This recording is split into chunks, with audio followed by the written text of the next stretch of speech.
wabarakatuh.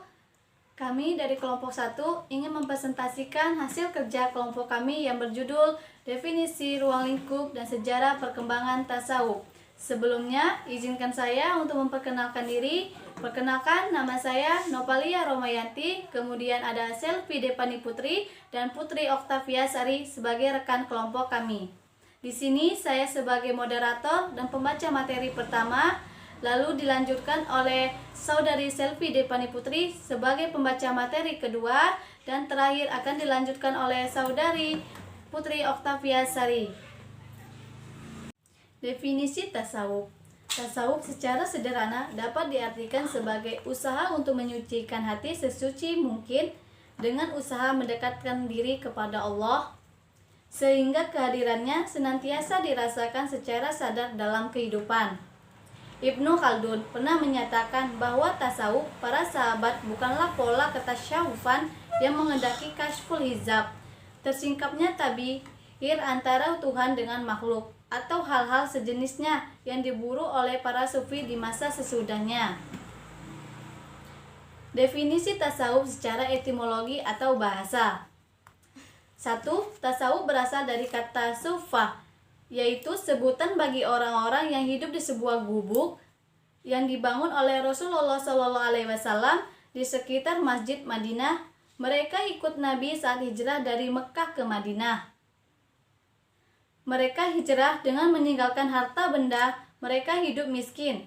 Mereka bertawakal, berserah diri, dan mengabdikan hidupnya untuk beribadah kepada Allah Subhanahu wa Ta'ala. 2. Tasawuf juga berasal dari kata safa, yaitu suci bersih, yaitu sekelompok orang yang berusaha menyucikan hati dan jiwanya karena Allah. Sufi berarti orang-orang yang hati dan jiwanya suci bersih, disinari cahaya hikmah, tauhid, dan hatinya terus bersatu dengan Allah Subhanahu wa Ta'ala. Baiklah, materi selanjutnya akan dilanjutkan oleh Saudari Selvi Depani Putri. Assalamualaikum warahmatullahi wabarakatuh. Saya Selvi Depani Putri dari kelompok 1 ingin melanjutkan materi definisi tasawuf, temologi atau istilah.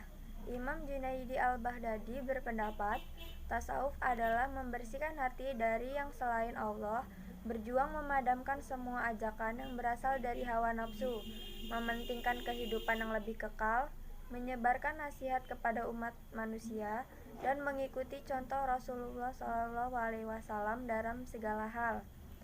Lahirnya ilmu tasawuf didorong dan disebabkan oleh beberapa faktor. 1. Reaksi atas kecenderungan hidup hedonis yang mengumbar syahwat, serta cenderung mementingkan nilai-nilai kebendaan. 2. Perkembangan teologi yang cenderung mengedepankan rasio yang kering dari aspek moral spiritual. 3.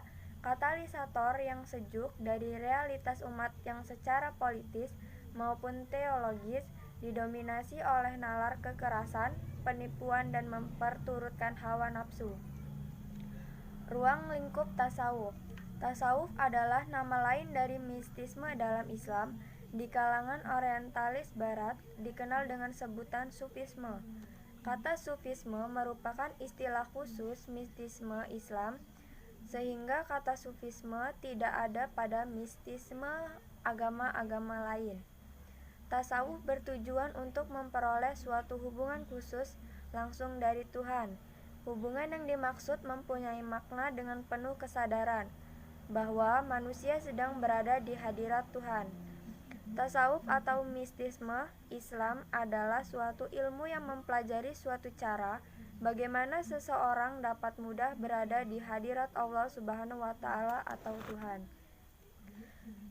Tasawuf atau mistisme dalam Islam beresensi pada hidup dan berkembang mulai dari bentuk hidup kejuhudan atau menjauhi kemewahan duniawi. Tujuan tasawuf untuk bisa berhubungan langsung dengan Tuhan.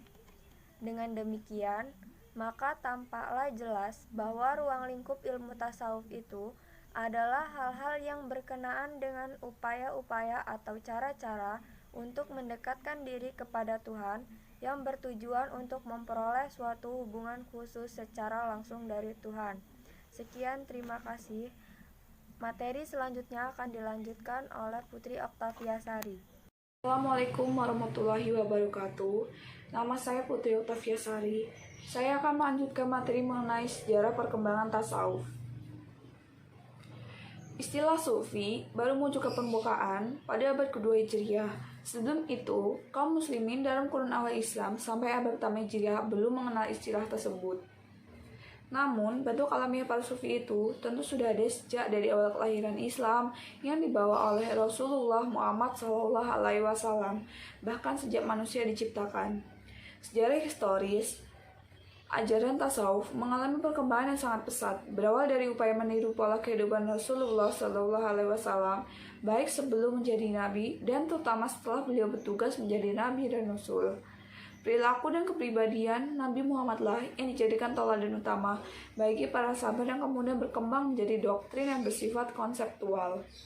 Tasawuf pada masa Rasulullah SAW adalah sifat umum yang terdapat pada hampir seluruh sahabat-sahabat Nabi tanpa terkecuali. Menurut catatan sejarah dari sahabat Nabi yang pertama kali melembagakan tasawuf dengan cara mendirikan madrasah tasawuf adalah Huzaifah bin Al-Yamani, sedangkan Imam Sufi yang pertama dalam sejarah Islam adalah Hasan Al-Basri, 21-110 Hijriah. Seorang ulama tabi'in, murid pertama dari Huzaifah Al-Yamani, beliau dianggap tokoh sentral dan yang paling pertama meletakkan dasar metodologi ilmu tasawuf. Hasan Al-Basri adalah orang yang pertama mempraktekkan berbicara, menguraikan maksud tasawuf sebagai pembuka jaringan migrasi berikutnya. Terima kasih. Selanjutnya saya akan berikan kepada moderator. Baiklah, itulah presentasi dari kelompok kami. Bila ada tutur kata yang salah, baik yang disengaja maupun tidak disengaja, kami mohon maaf dan kepada Allah kami mohon ampun. Dan sebelumnya kami ucapkan terima kasih kepada Bapak Dosen Herman Satrimantara MPD yang telah memberi kesempatan kepada kami untuk mempresentasikan hasil kerja kelompok kami. Sekian, terima kasih. Wassalamualaikum warahmatullahi wabarakatuh.